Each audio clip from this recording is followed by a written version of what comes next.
Hi hello welcome to టీవీ24 studio. Jagan ఇలాకాలో పవన్ అడుగు పెట్టాడు.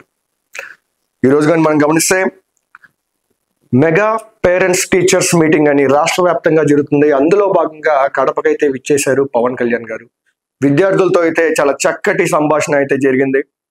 అందులో భాగంగా నేను మాట్లాడే సమయం మీ మధ్యాహ్న భోజన సమయం అయినప్పటికీ కొంచెంసేపు ఆగాలి, మీరు ఓపిక పట్టాలి, నా మాటలు వినాలి అని చాలా సున్నితంగా అయితే విద్యార్థులతో మాట్లాడారు.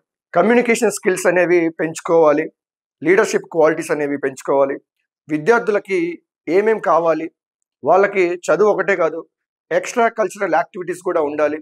NCC, NGC, ideal thinking, logical thinking, ఇలాంటివి కొత్త కొత్త కోర్సులు, కొత్త కొత్త టెక్నికల్ కోర్సులు ఇవన్నీ విద్యార్థులకు అందుబాటులో ఉండాలి.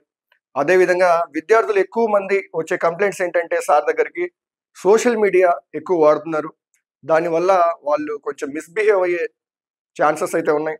అందువలన గవర్నమెంట్ కూడా కొత్త రూల్ పెడదామని సార్ అయితే ఈ మీటింగ్లో చెప్పారు.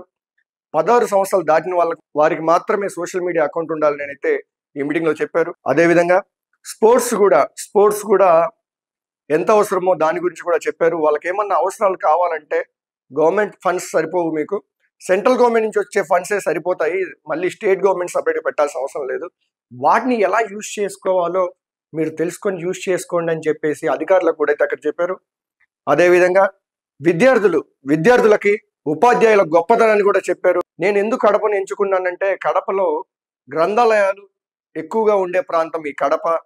అదే కాక ఉయ్యాలవాడ నరసింహారెడ్డి, చాలా మంది పోరాట యోధులు ఈ కడప నుంచే పుట్టుకొచ్చారు. రాయలసీమ అంటే రాళ్ళసీమ కాదు, శ్రీకృష్ణ దేవరాయల సీమ అని చెప్పి కూడా సార్ అయితే ప్రస్తావించారు.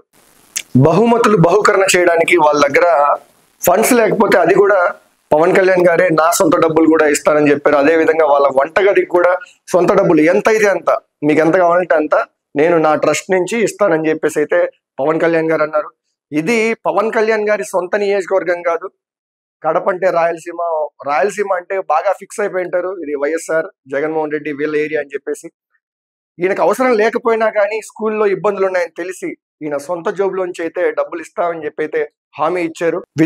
స్పెషల్ గా విద్యార్థుల్లో చూసుకుంటే నిన్న మొన్న మనం న్యూస్ కానీ చూస్తే విద్యార్థులు ఒక ఉపాధ్యాయుని అటాక్ చేసిన సిచ్యువేషన్ అయితే కనబడుతుంది. ఇది దృష్టిలో పెట్టుకొని పవన్ కళ్యాణ్ గారు విద్యార్థులకైతే కొన్ని సూచనలు అయితే చేశారు. ఉపాధ్యాయుడి గొప్పతనం ఏంటో చెప్పారు. ఉపాధ్యాయుల్ని కార్గిల్ యుద్ధంలో పోరాడిన సైనికుల్లాగా అయితే పోల్చారు. వాళ్ళ గొప్పతనం అయితే చాలా చక్కగా చెప్పారు. పేరెంట్స్, టీచర్స్ ఇద్దరు విద్యార్థులకి ఏమి ఇష్టము, వాళ్ళకి ఏ ఫీల్డ్ ఇష్టము, ఆడపిల్లలతో అయితే మిమ్మల్ని ఎవరన్నా ఇబ్బంది పెడితే మీరు వెంటనే ఇంట్లో కానివ్వండి, టీచర్స్ కానివ్వండి, వెంటనే చెప్పండి, వాళ్ళు తగిన యాక్షన్ తీసుకుంటారని చెప్పి కూడా ఆడపిల్లలకైతే ధైర్యంగా చెప్పారు. కడప సిచ్యువేషన్కి వచ్చేసరికి అక్కడ రెడ్డెప్ప గారి మాధవి కడప నియోజకవర్గంలో ఉన్న ప్రాబ్లమ్స్ అయితే అదే వేదిక మీద చెప్పింది. అందులో భాగంగా పవన్ కళ్యాణ్ గారు మాట్లాడుతూ ఆల్రెడీ వైఎస్ఆర్ గారు, జగన్మోహన్ రెడ్డి గారు ఇక్కడి నుంచి వచ్చిన సీఎంలే, వాళ్ళ సొంత నియోజకవర్గం కాబట్టి ఆయన పవన్ కళ్యాణ్ గారు అనుకున్నారంట ఈ నియోజకవర్గం ఏ లోటు ఉండదు, మొత్తం బాగా చేసుకుని ఉంటారు అని అనుకున్నారంట. బట్ చూస్తే కడపలో తాగునీటి సమస్య అయితే ఆయనకు కనబడింది, ఆయనకు వినపడింది. ఎక్కువ మంది తాగునీటి సమస్య ఉందని చెప్పారు. అందులో భాగంగానే ఆల్రెడీ పులివెందులకు అయితే ఒక 45 కోట్లు ఇచ్చామని అయితే చెప్తున్నారు. ఇంకా ఫండ్స్ కావాలంటే తీసుకొచ్చి పెడతామని చెప్పారు. అదేవిధంగా కడపని భవిష్యత్తులో నీటి కొరత లేని నగరంగా అయితే తీర్చిదిద్దుతామైతే చెప్తున్నారు. అండ్ గతంలో చూసుకుంటే అదే విధంగా గతంలో ప్రస్తావన తీసుకొచ్చారు. 2014 నుంచి 2019 మధ్యలో పవన్ కళ్యాణ్ గారు అయితే ఉద్దానం సమస్యను అయితే లేవనెత్తారు.